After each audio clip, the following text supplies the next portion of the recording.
The elevator doors opened to a hush so deep it felt intentional. Marble floors stretched into a vast living space. Floor-to-ceiling windows displayed the rain-draped city.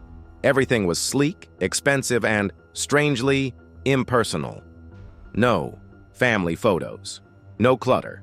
Just curated perfection. The butler, a tall, thin man in a charcoal suit, met her at the door. "Mr. Harrington is out. You have 3 hours. Start in the living area, then the study. The bedroom is off limits." His voice had the weight of a final instruction. Amara started in the living room. She wiped down the glass coffee table, straightened coffee table books arranged by height, dusted the bar cart filled with crystal decanters. The penthouse was immaculate, but the kind of immaculate that felt unnatural, like it was meant to hide something. When she moved into the study, the atmosphere changed. The room was dimmer, lined with dark wood shelves filled with books. A large antique desk sat beneath a painting of a stormy ocean. The faint smell of old cigar smoke lingered in the air. She began dusting the shelves, her fingers brushing over leather-bound volumes, small artifacts, and framed certificates. Then something caught her eye. A small, worn envelope, partially, hidden behind a row of books. Curiosity prickled. She glanced toward the doorway, then carefully slid the envelope free. Inside was a single black-and-white photograph. 2 young women stood in a blooming summer garden.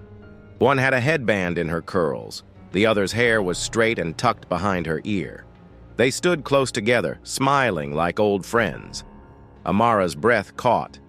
The woman on the left was her mother.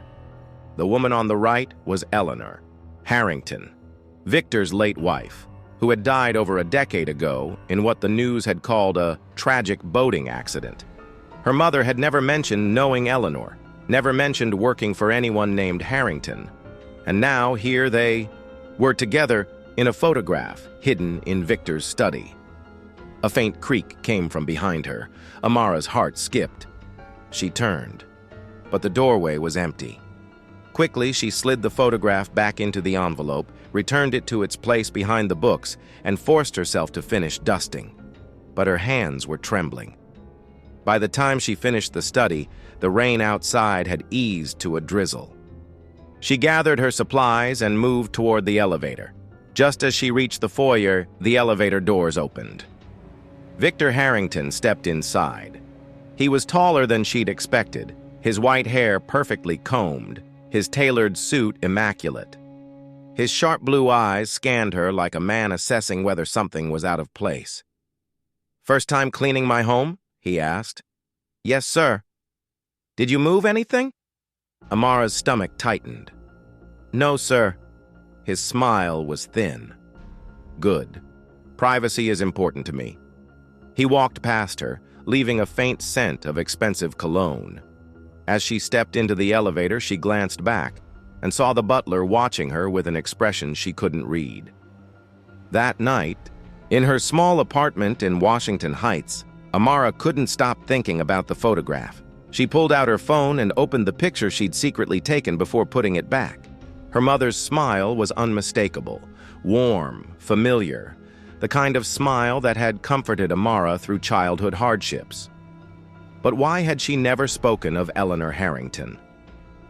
Amara dug out a dusty box from under her bed, labeled Mama, filled with old photos, letters, and keepsakes. At the bottom, she found a faded picture of her mother in front of a large house with a wraparound porch. On the back, in her mother's handwriting, "Summer job, East Hampton, 1998, East Hampton." The Harringtons had a summer estate there. Next day, Amara visited Lila, her mother's oldest friend. Lila was like an aunt to her, sharp-eyed, warm-voiced, the kind of woman who told the truth even when it hurt. Amara showed her the photo. Lila froze. "Where did you get this?" "I found it while cleaning the Harrington penthouse." Lila looked down, her fingers tightening around the photo. Denise and Eleanor were close, closer than most people would have approved of back then. Your mama was working at the Harrington summer house when they met. They got along right away. But then Eleanor married Victor, and things changed. Changed how? Lila's eyes flickered with hesitation. Your mama stopped talking about her. Completely. And then one summer, Eleanor died. That's all. I know. But the way she said it, soft, careful, told Amara there was more she wasn't saying. The next week, Amara was called back to the penthouse. She moved through the living room, but in the study something was different. The row of books where the envelope had been was now perfectly straight, with no gap. The envelope was gone. Her pulse quickened. As she left the study, Crane, the butler, appeared in the hallway. "You should be careful, Miss Jones," he said quietly. "Curiosity can be dangerous in this house." Her throat tightened. "I don't know what you mean." He leaned closer. "Some truths aren't meant to be found. Let them stay buried."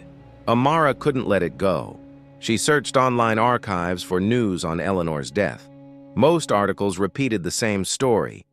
A boating trip gone wrong, no foul play suspected. But buried deep in an old local newspaper, she found a brief mention of an anonymous witness who had seen Eleanor arguing with her husband on the dock just hours before she vanished. The witness was never identified. The lead was never followed. Amara's stomach twisted. Was her mother that witness? Is that why she had stayed silent? On her third visit to the penthouse, she couldn't help herself. As she finished cleaning, she found Victor in the study, staring out the rain-streaked window.